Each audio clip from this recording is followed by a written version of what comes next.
viens au nom de Jésus. Viens nous parler, viens nous instruire, viens nous conduire dans toute la vérité, Dieu le Saint-Esprit, parce que c'est poussé par toi que les hommes parlent, Seigneur.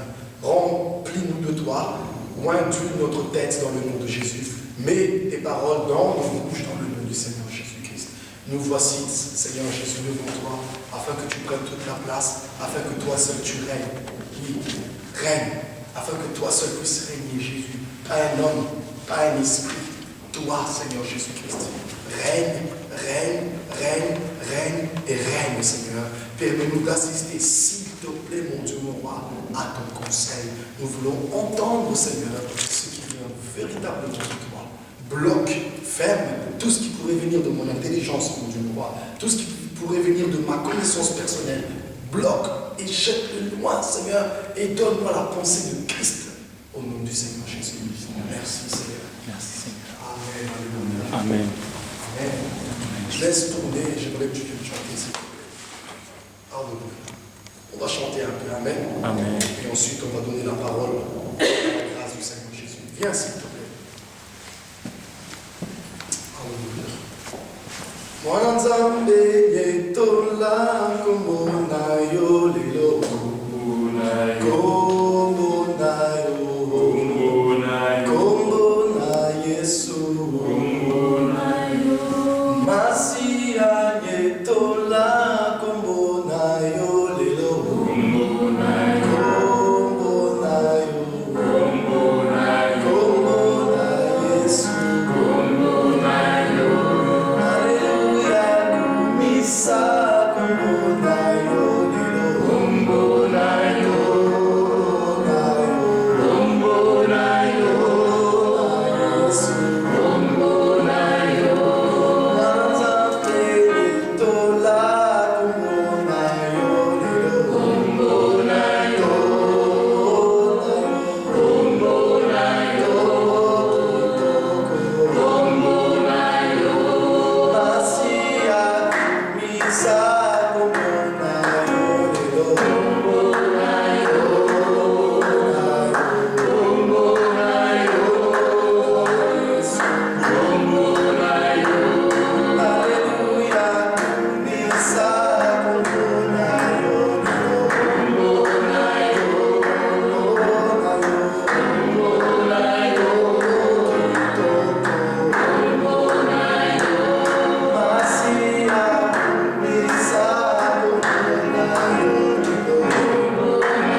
Ces choses arrivent. Ils ont souvent la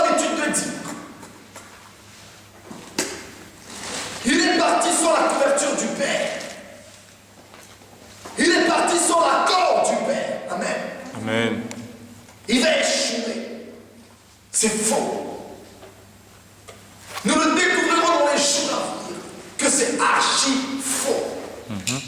Pour réussir dans ta mission, tu n'as pas besoin de la couverture de ton Père. Je donne un aperçu dans ce qu'on passe au message du jour. Mais Dieu veut cette introduction. Christ est fils de David. Amen. Amen. David, c'est le Père spirituel et aussi selon le sang de Joseph. Père de Jésus. C'est Joseph qui doit faire en sorte que Christ naisse dans sa maison. C'est pour ça que Joseph a voulu partir. L'ange a dit, pas question. N'aie pas peur de prendre mari ta femme. Amen. Amen. Donc nous voyons que l'autorité, c'est Joseph. Mais bizarrement, à chaque fois que le petit Jésus fait des gaffes, si je peux dire ça comme ça, il a désobéi à ses parents. Il est resté 3 jours à Jérusalem, dans le temple, en train de questionner les docteurs de la loi. Qui est venu l'engueuler? C'était Marie. Pourquoi fais-tu ces choses? Qui vient encore dire à Jésus, il manque du vin? C'est Marie. À chaque fois qu'il y avait quelque chose, c'est Marie qui prenait l'autorité de s'adresser à Jésus. C'était pas Joseph. On ne voit plus Joseph, on ne parle plus de Joseph. Mais Marie est toujours là, même à la croix. Pourquoi Jésus a réussi sa mission? Pourquoi Jésus-Christ et la postérité de la femme pouvaient n'a pas été engendré par l'homme? Amen. Amen. Tout simplement. Alors que son père spirituel c'est Joseph. Tout simplement parce que l'ange a dit, le Très-Haut te couvrira de son nom. Alléluia. Donc la couverture, l'ombre était sur Marie. C'était Marie la couverture de Jésus et non Joseph. L'ombre, l'esprit n'était pas sur Joseph. C'était sur Marie. Amen. Marie n'est pas le père spirituel de Jésus. Marie n'est pas la mère spirituelle de Jésus. C'est Joseph. On en parlera, les amis. Mais Jésus a réussi sa mission. Parce que l'ombre était sur Marie. C'est ça qu'il faut rechercher. Il ne faut pas rester mon père spirituel. Non. Sur qui repose l'ombre du Tout-Puissant pour ma vie. Alléluia. Pour ma destinée. Tu peux avoir un père spirituel, mais il n'a pas forcément l'ombre de l'esprit sur lui. Mon Dieu. La même chose du vivant de Samuel. Samuel n'a jamais dit à David, Dieu te créera une maison. C'est Nathan le prophète qui lui dit ça. Nathan n'est pas son père spirituel. Samuel n'a jamais béni David, lisez la Bible. C'est Nathan qui l'a béni. Vous voyez, c'était sur Nathan qui était l'ombre de l'esprit de Dieu pour la vie de David. C'est Nathan qui va introduire Christ dans la maison de David. C'est Nathan qui donne cette prophétie. Dieu te créera une maison. Tes descendants ne s'éloigneront pas. S'ils osent, Dieu va les châtier. Il va les ramener. Amen. Amen. Nathan n'a jamais été son père. C'est son collègue du ministère. Et le plus grand des deux, c'est David. David est roi. Le roi est le plus grand d'Israël. Mais l'inférieur qui est Nathan, le bénit. Vous voyez, l'inférieur qui est Marie, aide Jésus à aller à la croix. Amen. Amen. Je ne sais pas pourquoi cette introduction. Venons au message du jour. Dieu seul sait pourquoi. Ça, c'est pour montrer ce qu'on va parler, de ce qu'on parlera dans les semaines à venir. Amen. Amen. Prenons Genèse. Genèse 9. Alléluia. Mon Dieu, c'est profond. On va voir beaucoup de choses aujourd'hui. Genèse 9, verset 18. On commencera par là. Les fils de Noé qui sortirent de l'arche étaient Sem, Cham et Japheth. Cham fut le père de Canaan. Oh.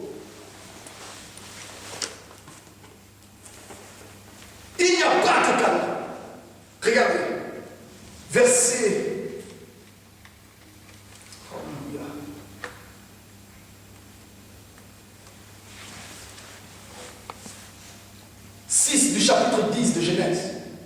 Les fils de Cham furent Cush, Mitzraïm, Put et Canaan. Amen. Amen. Il a 4 enfants. Amen.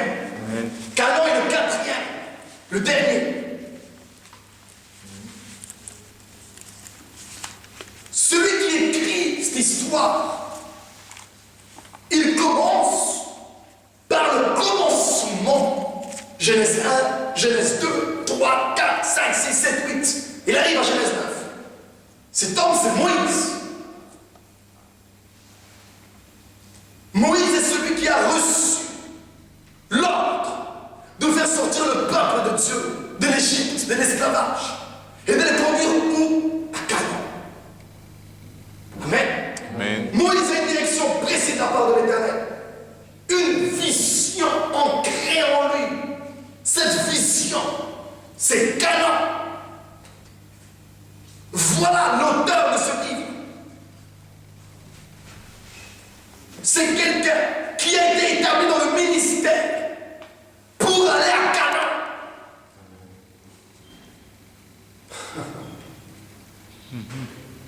Et cet auteur, au lieu de commencer par le premier fils de Cham, il ne sait même pas ce qui va arriver. C'est le début, c'est le commencement. Mais il prend directement le petit. Il le met au-dessus des autres. Il sait pourquoi il fait ça. Parce qu'il est censé aller à Canaan. Moïse. Il connaît l'importance de Canaan. L'Esprit nous révèle ces choses. Le commencement. Et dans le commencement, pour lui, le plus grand des 4 fils, c'est Canaan. Il dit directement, Canaan, c'est le fils de Cham. Ça veut dire le prophète est étonné. Waouh! Canaan vient de là, de Cham. Mais il n'y a pas que Canaan, Moïse. Pourquoi le présentes-tu directement?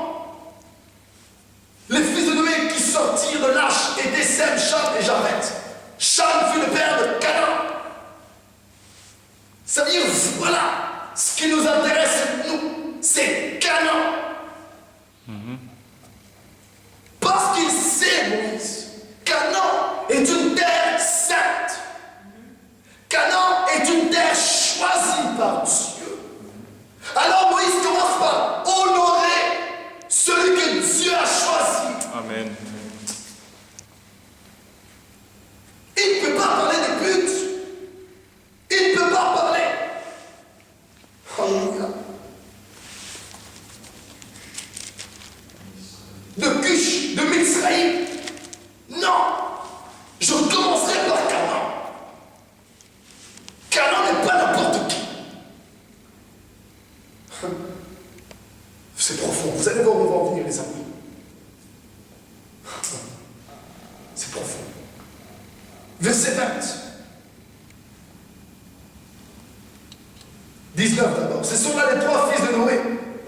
Et c'est leur postérité qui peupla toute la terre. Leur postérité qui peupla toute la terre. Il ne cite pas encore les autres petits-fils de Noé. Il a juste cité un seul petit-fils. Cela veut dire, faites attention à Canaan. Protégez Canaan. Ça s'appelle l'élection. Dieu montre déjà. Canaan est mis à part. C'est la sanctification. On parle des 3 fils de Noé. Sem, Cham, Japhet. Et on dit directement, Cham fut le père de Canaan.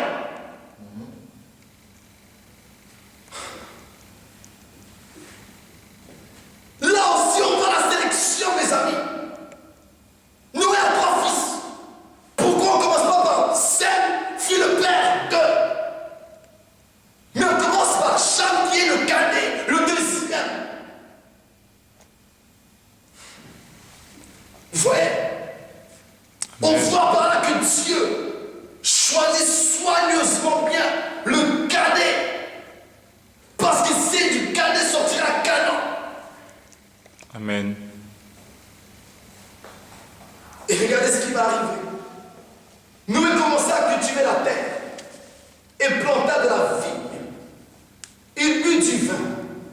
s'enivra et se découvrit au milieu de sa tente. Cham, père de Canaan, vit la nudité de son père et il le rapporta dehors à ses deux frères. Alors Sem et Japheth prirent le manteau, le mirent sur leur épaule, marchèrent à reculons et couvrirent la nudité de leur père, comme leur visage était détourné. Ils ne virent point la nudité de leur père. Lorsque Noé se réveilla de son vin, il prit ce qu'il avait fait, il a pris ce qu'il avait fait son fils cadet, et il dit, maudit soit Canaan. Mon Dieu. Il est nu. Il vient de boire, la première chose qu'il fait, il se déshabille. Le message d'aujourd'hui, c'est la nudité de Noé. On va détailler point par point la nudité de Noé. Amen. Amen. Mon Dieu. Noé est nu. Lui-même s'est déshabillé. Alléluia. Parce qu'il est ivre. Cham a vu sa nudité. Nulle part vous verrez écrit où Cham s'est moqué de Noé. Donc, français courant, on dit Cham est sorti avertir ses frères. C'est un enfant. Il est choqué de ce qu'il voit. C'est profond. Ils ne connaissent pas ce que c'est que l'ivresse. Le vin n'existait pas encore. Amen. Ils se posent des questions. Mais qu'est-ce que c'est que ça? Papa vient de boire du vin. C'est de nouveau pour nous. Ça veut dire, avant de boire, papa est conscient, il sait ce qu'il fait. Mais tout d'un coup, on voit papa faire des choses bizarres. Il ne sait pas ce que c'est. Il ne connaît pas encore l'ivresse. On ne l'a pas encore enseigné sur ça. C'est normal qu'il garde. Amen. Or, le Saint-Esprit, quand il viendra, on dit, il vous conduira dans toute la vérité. Christ a pris le temps d'enseigner l'Église avant la venue de l'Esprit, pour qu'on se prépare à le recevoir. Mais Noé n'a pas préparé ses enfants à l'ivresse. Alléluia. Nous savions comment attendre l'Esprit. Il a dit, attendez, vous recevrez une puissance. Le Saint-Esprit survenant sur vous, et vous deviendrez mes témoins. Vous irez à Samarie, en Galilée. Amen. Amen. Je vous commencerez par Jérusalem, Samarie, Galilée, jusqu'aux extrémités de la terre. Vous serez mes témoins. Faites de toutes les nations des disciples. Donc, il nous a préparés. Nous savons ce que l'Esprit va nous pousser à faire. C'est pour ça que, wow, profond, alléluia. Mon Dieu. Oh, mon Seigneur, Saint-Esprit. C'est profond. C'est pour ça que Pierre, avec fierté, nous ne sommes pas ivres de vin. Alléluia. Vrai. Nous ne sommes pas ivres. Ce n'est pas le vin qui nous pousse à faire l'eau, non. C'est l'Esprit. Alléluia. Et Pierre lui montre clairement. Il nous a préparé à ça dans le livre de Joël.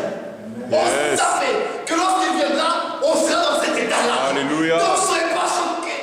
Amen, Oh, amen, amen, amen. c'est profond, les amis. Vous voyez, Christ les a préparés. Dans le livre de Joël, vos jeunes gens auront des visions. Vos fils et vos filles prophétiseront. Donc Pierre savait fort bien que l'Esprit peut les agiter, que l'Esprit peut les pousser à faire des choses bizarres, des choses que les humains ne sont pas habitués. C'est pour ça que les hommes pieux, hommes juifs de toute la nation, ceux qui viennent de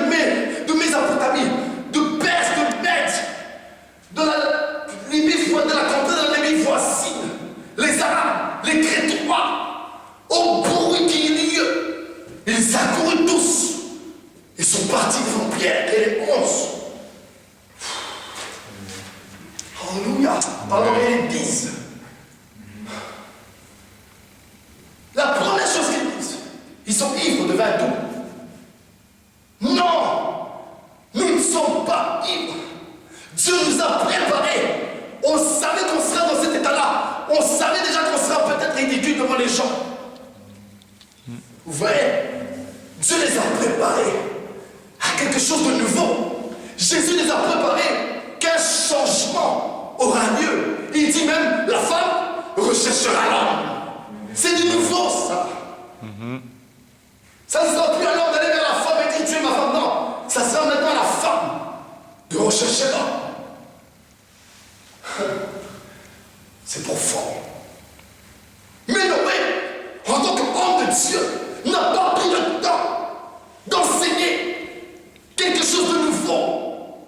Quand un événement nouveau se fait sur terre, averti, quelque chose de nouveau allait se faire au temps de Noé. Dieu l'a averti. Fais lâche. Et Dieu lui a expliqué pourquoi. Et Dieu lui a expliqué ce qui allait arriver. Chaque événement, Dieu explique. La Vierge engendrait un fils. On a expliqué Ésaïe 8 et 9 détails. On l'appellera admirable, Père éternel, Dieu tout-puissant. Un fils nous est né, un enfant. Pendant l'enfant nous est né, un fils nous est donné. On a reçu les détails. On sait pourquoi. On nous a préparé. Jésus n'est pas venu brusquement. Bah! Mais qui est cet enfant né d'une vierge? Non. Dieu a pris des siècles et des siècles de préparation. Alléluia. Pour que l'humanité ne s'étonne pas. Qu'une vierge peut enfanter. Dieu ne choque pas les gens. Parce que Dieu sait fort bien, quand quelque chose de nouveau arrive dans ta vie, tu peux péter les plans. Les cas d'être vivants, on nous en parle avant qu'on aille au ciel. Amen. Parce que Dieu ne veut pas qu'on devienne fou. Le nouveau, ça change. Quelque chose de nouveau change la tête de l'homme. Ça peut t'effrayer. Dieu a à chaque fois préparé l'homme. Mon Dieu. Alléluia. Dieu n'a jamais rien fait comme ça, sans explication.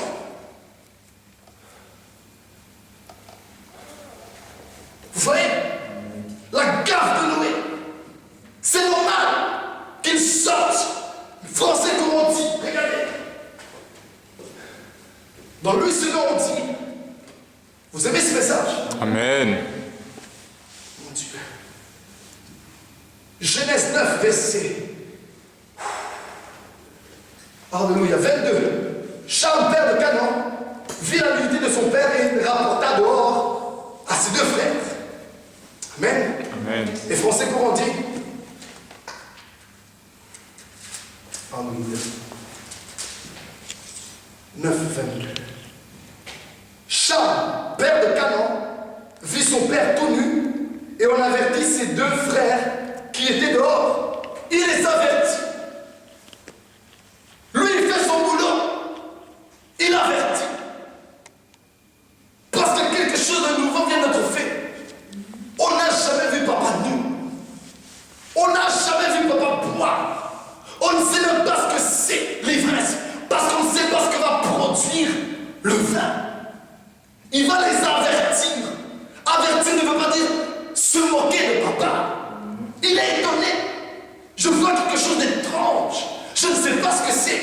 Et dans l'état dans lequel il est, il ne peut pas me donner d'explication. Il est nu, il rentre. Vous voulez qu'il fasse quoi? Il est le cadet. Ce n'est pas à lui de revêtir le père. C'est à Sem. Amen. Il a fait son boulot. Il est parti avertir l'aîné, grand frère. J'ai vu quelque chose de pas bien. Papa est nu dedans. Je vous avertis. Quelle chance, quelle grâce. Quel enfant bien élevé. Au lieu qu'il reste là, qu'il regarde et que les autres aussi arrivent. Non. Il les a avertis. Amen. Pour que ce qui lui est arrivé ne les arrive pas. C'est un bon frère. Alléluia. C'est une bonne personne. Il a averti ses frères. Marie, va dire à mes frères, je les précède en Galilée. Il est allé précéder. Il est allé dire à ses frères, c'est Charles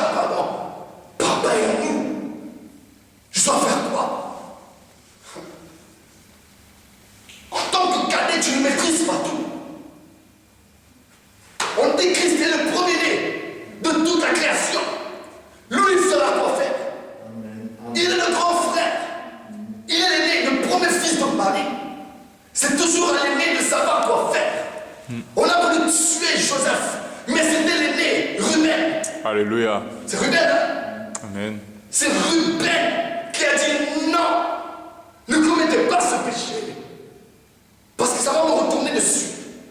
Vous voyez? Et lui, il est parti. Et lorsqu'il est revenu le soir, le petit était déjà plus là. Ruben était triste. Son grand frère nous prend la décision. En Israël, on ne joue pas avec le grand frère. C'est pour ça que Christ n'est pas le cadet. Christ n'est pas le père jamais de la famille. Il est le premier-né de toute la création. Il est le Fils de Dieu. Nous sommes ses frères, ses compagnons. Mais il est l'aîné. Et en tant qu'aîné, tu reçois l'onction au-dessus de tes collègues. Amen. Donc c'était à Sam de prendre la décision. Si on doit laisser comme ça ou pas. C'est pas à Cham de prendre une telle décision. Il va avertir. C'est formidable. Alléluia. Et le père se réveille. Vous voyez, Sam est courageux, il est sage. Il prend tout de suite la décision de prendre un manteau, de reculer par derrière. Vous voyez, Cham n'a pas eu cette idée. On ne peut pas lui en vouloir. Des hommes de Dieu qui utilisent ce texte pour menacer les chrétiens en leur disant: voyez ce qui est arrivé au petit-fils de Cham. C'est une honte de faire ça. Moi j'aurais honte d'oser m'appuyer sur ce texte pour menacer un chrétien et dire: fais attention, tu ne sais pas qui je suis, si tu fais trop contre moi, tu seras maudit. J'aurais honte parce que je comprends par là que non, Cham n'a rien fait. Et le pire, Dieu, quand Dieu a détruit la terre, c'est parce que la Bible dit: le cœur de l'homme s'est dirigé uniquement vers le mal. Mais là, le cœur de Cham ne se dirige pas vers le mal. Pourquoi vas-tu maudire Noé? Dieu a détruit la terre par le déluge. Parce que les hommes vivent mal. Ils se souillent, dit la Bible. Ils aiment uniquement le mal. Mais Cham n'aime pas uniquement le mal, parce que justement, il a été délivré. Il fut entré dans l'arche parce qu'il ne marchait pas dans le mal. Amen. Sinon, lui aussi serait passé comme la femme de Lot. Dieu fait exception de personne.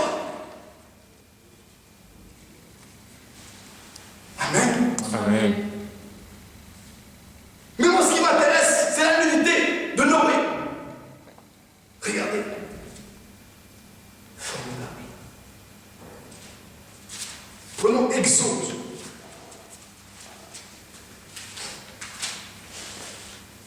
Exode 28.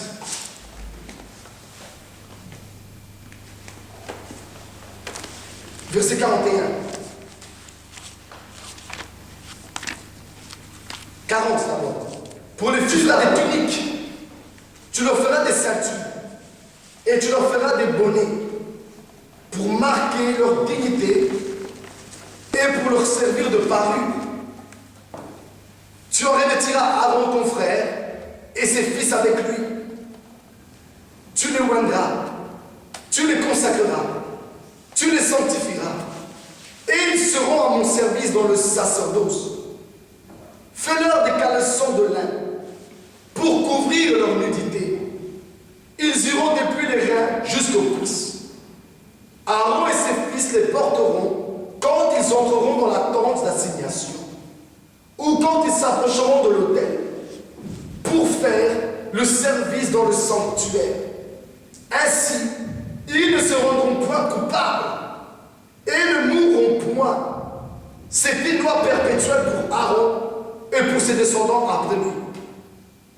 Mes amis, ils ne se rendront point coupables de peur qu'ils meurent. Dieu met la responsabilité de la nudité sur le leader. Aaron, toi et tes fils, vous êtes des pasteurs en Israël, vous êtes des chefs de famille. Je veux pour vous des vêtements, je veux des caleçons en lin. Je refuse qu'on voit votre nudité. Si la Bible est dit, lisez la Bible, homme de Dieu, escroc menteur. Dieu a dit,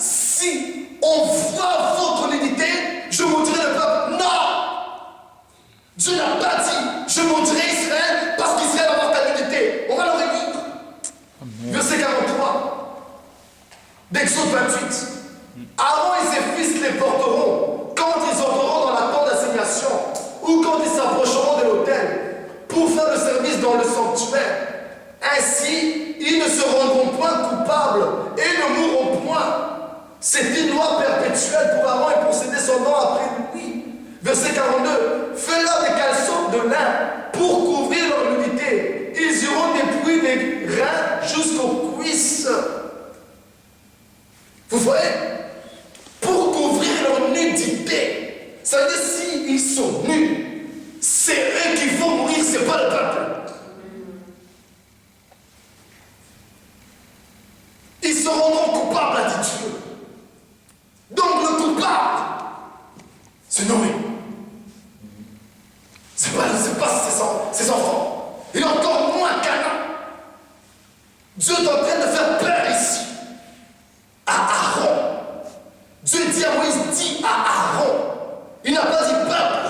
Si vous osez voir un jour la nudité de vos serviteurs, de vos sacrificateurs, je vous maudirai. Non. Parce que Dieu sait, c'est pas sur eux. C'est à Aaron d'être saint. C'est à Aaron d'être un exemple. C'est à Aaron d'être un modèle en Israël.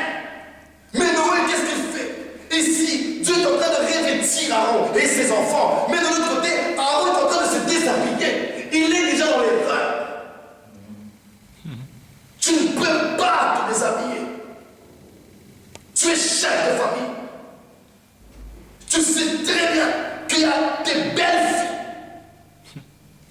Qu'elle a polies. Tu sais ce qui est arrivé aux enfants de Lot? Vous savez ce que le verbe pousse?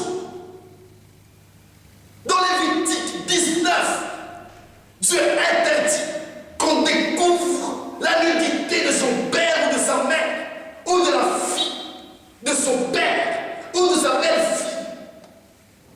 Découvrir la nudité veut dire coucher.